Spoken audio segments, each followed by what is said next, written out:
السلام عليكم ورحمة الله وبركاته. اللهم صل وسلم وبارك على سيدنا محمد صلى الله عليه وسلم. ازيكم يا حبايبنا، عاملين ايه؟ يا رب تكونوا بخير وبأفضل حال. ما تنسوش اللايك والاشتراك وتفعيل زر الجرس، يا رب قناتنا تكبر بفضل ربنا ثم بيكم. هنبدأ يومنا نعمل حلو كده، طبق رز بلبن. سايبه الرز كده في ما ينقوع لانه عملته قبل كده مرة واستعجلت عليه. كان الرز يعني كان عاوز تسوية شوية صغيرين. فانا ان شاء الله نغسل بقى الرز كويس ونحطه على البوتاجاز بشويه ميه، نزود ميه عشان يستوي كويس، وبعد كده ننزل باللبن بتاعه. وغسلنا الرز كده غسله حلوه معتبر، هحطه بقى في حله وازود له ميه ونسيبه يغلي ويستوي كده حلو عشان ياكلوه مستوي، يبقى رز بلبن طري.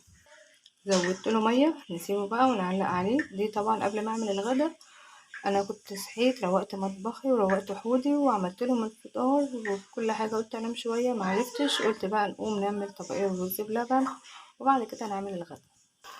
الرز بتاعنا ما شاء الله استوى. هجيب بقى اللبن بصفيه كده عشان لو في اي شوائب ولا اي حاجه ما تنزلش معانا.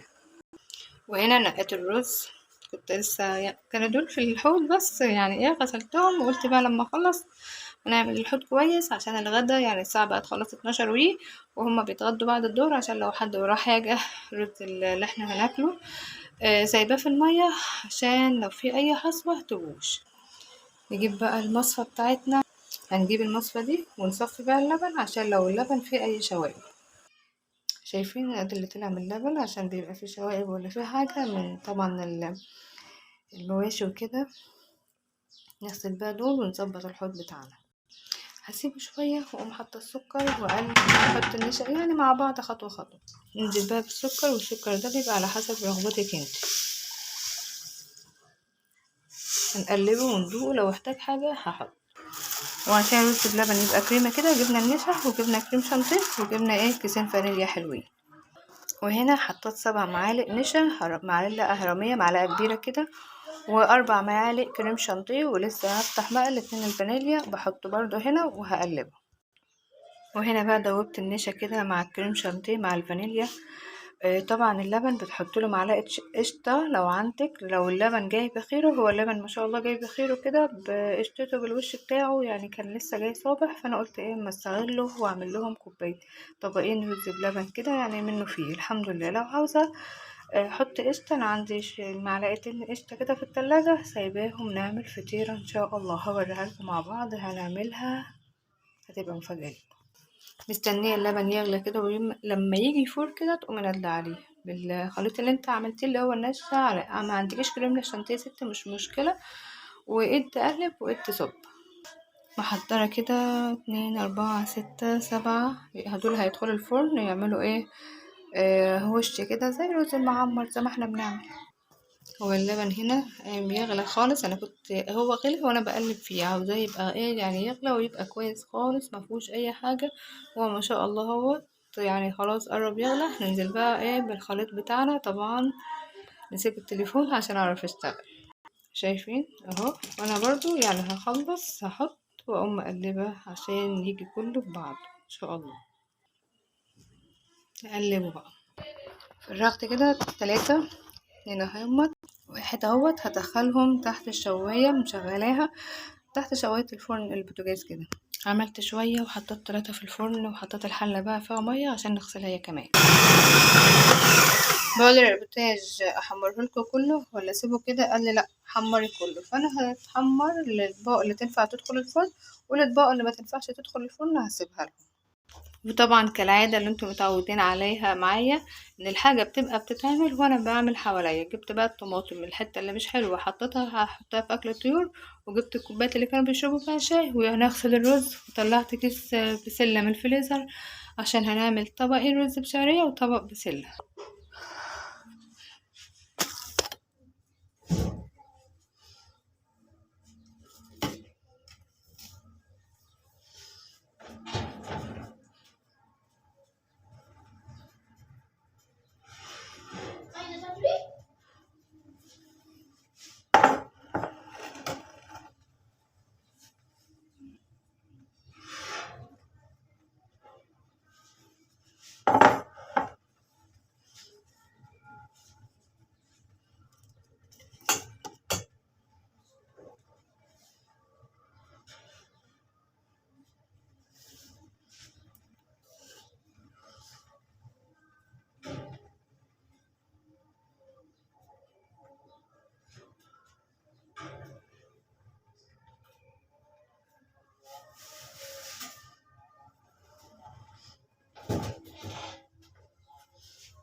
الحاجة ما اتحرقتش ما شاء الله، هي جميلة كده. وبتروحي تشتريها من المحلات بقد كده، هما بيعملوها زي ما انا بعملها بالظبط. عاوزة انت بقى تألفي فيها حاجة تمام انت وراحتك.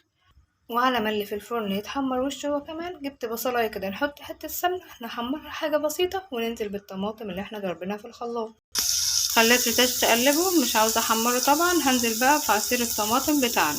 روح هاتلي مرق دجاج من التلاجة، السيف وقرفه والحشرات اللي بتطلع. حطيت طبعا بابريكا، وحطيت كزبرة ناشفة، وحطيت سكر. وننزل بقى بالبسلة. وطبعا اول ما ريتاش جابت المرقة قلت لها حطيها في الطماطم، وانا كنت بغسل الرز. قلت لها قلبي كده البصل، وانا طبعا كنت بغسل الرز. غسلت الحلة هنسيبها تنشف بس، وقام نازلة بالشعرية والزيت والسمنة بتاعتنا على ما اكمل غسيل الرز. وهنا طبعا حطيت الشعرية وحطيت زيت وسمنة، وغسلت الرز وسايباه في شوية مية على ما الشعرية تحمر. نقلب الشعرية بتاعتنا طبعا لغاية ما تبقى كلها لون واحد. وبعد كده ننزل بالرز والملح بتاعنا ونقلب وهي ما فيهاش ميه، وبعد كده ننزل بالميه السخنه بتاعتنا، ويعتبر كده تمام. ننزل بقى بالرز والملح. طبعا نزلت بالرز والملح وقلبت على الناشف، وبعد كده نزلت بالميه السخنه وقلبته. نغطي عليه بقى. وهنا غطيت على البسله وزودت لها شويه ميه سخنين اللي اتبقوا من الرز، نغطي عليهم ونسيبهم يستووا براحتهم. حطيت شعرة ملح بسيطة خالص للبسلة، ولما تكمل سواها نحط لها ملحها ونحط لها كمونها ونظبطها. وكده يبقى انا خلصت الفيديو بتاعي. نروق بقى الحاجات ديت، يعني حاجة بسيطة في الحوض، وهنغسل ونشطف تشطيفة بسيطة. وعملنا لهم طبقين حلو كده. ويعتبر برضو لو انا مش قادرة اعمل اكل اقول لهم مش قادرة من الفطار، اقول لهم عندكم الحاجة في التلاجة طلعوا طبقين وكلوهم. متنسوناش باللايك والاشتراك وتفعيل زر الجرس، يا رب قناتنا تكبر بفضل ربنا ثم بيكم. ودعوة حلوة لاخواتنا في فلسطين يا جماعة، بالله عليكم ما تنسوهمش دايما بالدعاء. هنذكركم بيهم اخواتنا في فلسطين، ربنا يشفيهم ويطعمهم من نعيم الدنيا ونعيم الآخرة، ويشفي مرضاهم ويداوي جرحهم يا رب، ويرحم أمواتهم ويحفظهم ويسترهم يا رب. ربنا يسترهم وربنا يسترنا جميعا، اللهم امين. ويستر عيالنا واولاد المسلمين.